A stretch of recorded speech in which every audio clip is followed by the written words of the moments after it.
नमस्कार. मी ॲडव्होकेट किशोर पाटील. जाणून घेऊया कायदा या आपल्या यूट्यूब चॅनलवरील पुढील व्हिडिओमध्ये आपले स्वागत आहे. मित्रांनो, आजच्या व्हिडिओमध्ये आपण तुमची जर मालकी ही ग्रामपंचायतीच्या जागेवरती, ग्रामपंचायत किंवा इतर स्थानिक स्वराज्य संस्थेच्या जागेवरती असेल तर अशा लोकांसाठी सुप्रीम कोर्ट यांनी 2026 मध्ये या स्वरूपाची मालकी ठरवत असताना कायद्याने कोणत्या गोष्टींची तपासणी करायला हवी या संदर्भातला ऐतिहासिक निर्णय दिला. या संदर्भात आपण या व्हिडिओमध्ये सविस्तर अशी चर्चा करणार आहोत. मित्रांनो, व्हिडिओला सुरुवात करण्या अगोदर तुम्ही जर आजपर्यंत आपलं चॅनल सबस्क्राईब केलं नसेल किंवा तुम्ही जर आज पहिल्यांदा आपल्या चॅनलला भेट दिली असाल तर ते चॅनल आज रोजी लगेच सबस्क्राईब करा, जेणेकरून मी देत असलेली कोणतीही नवनवीन अपडेट हे तुम्हाला व्हिडिओ मिळत राहील. बऱ्याच प्रकरणांमध्ये अशी परिस्थिती असते की तुमचं हे सरकारी जागेवरती किंवा नगरपालिकेच्या हद्दीच्या जागेवरती, गावठाणाच्या हद्दीच्या जागेवरती अतिक्रमण असतं. तर अशा स्वरूपाचं अतिक्रमण जर असेल आणि ते अतिक्रमण जर नगरपालिका किंवा ग्रामपंचायत किंवा इतर स्थानिक स्वराज्य संस्था हे जर तुम्हाला त्या जागेतून हाकलून लावण्याचा प्रयत्न करत असतील तर या संदर्भात देखील मार्गदर्शन या जजमेंटमध्ये सुप्रीम कोर्ट यांनी केलं. हे जजमेंट तुम्हाला कशा परिस्थितीत लागू होईल याची देखील माहिती आपण या व्हिडिओमध्ये पुढे बघणार आहोत. परंतु हे जजमेंट समजून घेण्यापूर्वी तुम्हाला या प्रकरणाची पार्श्वभूमी लक्षात घेणं गरजेचं आहे.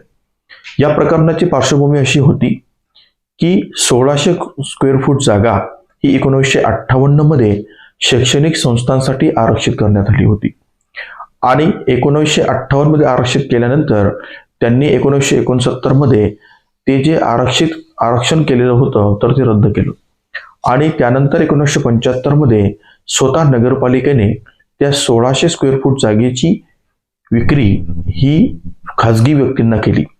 परंतु ती विक्री करत असताना त्या खाजगी व्यक्तींनी कायदेशीररित्या नोंदणीकृत खरेदी खत केलं आणि खरेदी खत केल्यानंतर त्या जागेवरती त्या खाजगी व्यक्तींचा मालकी हक्क प्रस्थापित झाला.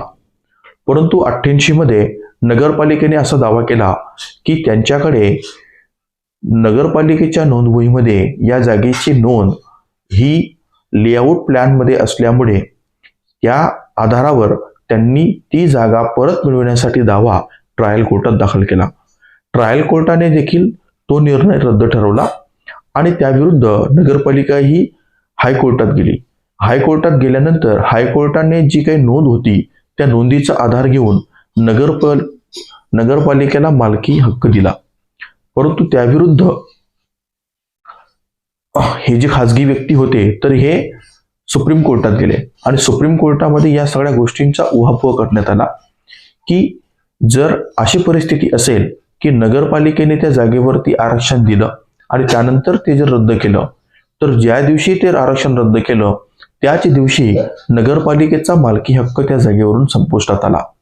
या प्रकरणाची दुसरी जमेची बाजू अशी होती की 1975 मध्ये या जागेची खरेदी विक्री खाजगी व्यक्तीने नगरपालिकेने केली होती. जर त्या ठिकाणी आरक्षण होतं तर त्यांनी ते खरेदी खत का केलं आणि खरेदी खत केलं तर केलं, पण ते नोंदणीकृत खरेदी केलं आणि त्या नोंदणीकृत खरेदी खतानुसार त्या खाजगी व्यक्तींना त्याची मालकी मिळाली.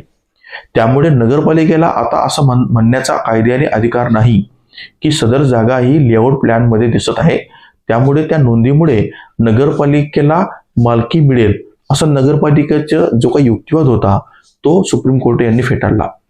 आता मित्रांनो, महत्वाची गोष्ट अशी की हा जजमेंट किंवा हे जजमेंट हे प्रकरण तुम्हाला तुमच्या प्रकरणामध्ये किंवा तुमच्या केसमध्ये कसं महत्वपूर्ण ठरू शकतं यासाठी महत्वाची गोष्ट अशी की तुम्ही जर नगरपालिकेच्या जागेमध्ये खरेदी खत करून किंवा आरक्षण रद्द झाल्यामुळे जर तुम्ही त्या जागेवर मालकी म्हणून राहत असाल आणि त्या मालकीमध्ये जर तुमचा मालकी हक्क हा खरेदी खताने साबित होत असेल तर अशा परिस्थितीमध्ये तुम्हाला या जजमेंटचा फार मोठ्या प्रमाणावर फायदा हा होऊ शकतो.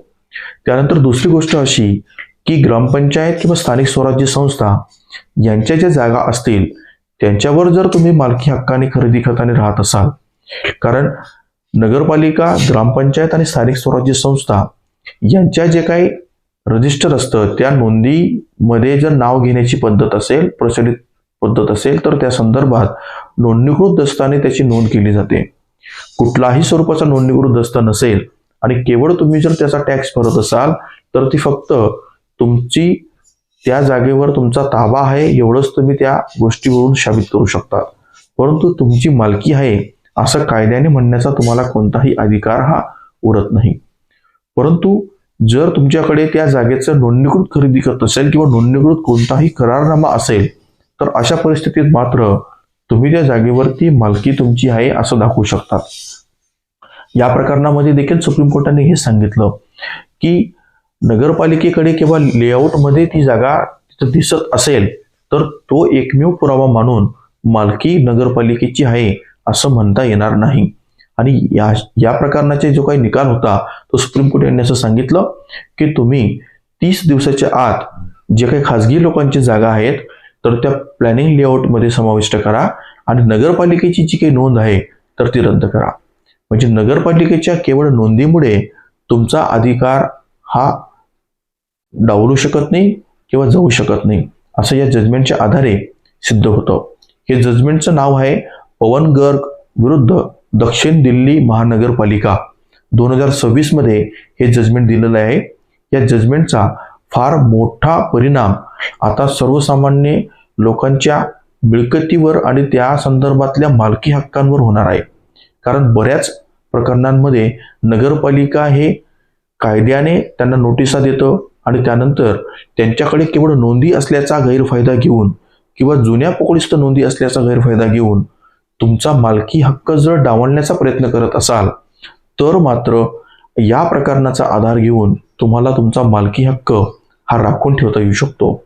त्यानंतर मित्रांनो महत्त्वाची गोष्ट अशी देखील सांगितली सुप्रीम कोर्ट यांनी की कोणत्याही व्यक्तीला जर नगरपालिकेची जागा जरी असली तिथून जर काढायचं असेल तर त्यासाठी due procedure of law follow करणं त्या संबंधित स्थानिक स्वराज्य संस्था यांच्यावर बंधनकारक आहे.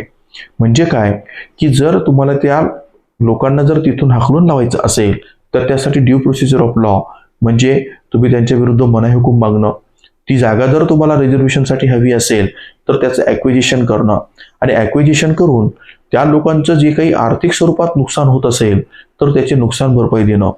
तर ही due procedure of law follow करूनच तुम्ही संबंधित व्यक्तीला त्या जागेतून हाकलून लावू शकतात. ही due procedure of law follow न करता तुम्हाला त्या व्यक्तीला इव्हन अतिक्रमण धारक जरी असेल तरी देखील त्या व्यक्तीला तिथून तुम्हाला काढता येऊ शकत नाही असं देखील महत्त्वाचं मत माननीय सुप्रीम कोर्ट या प्रकरणामध्ये मांडलं.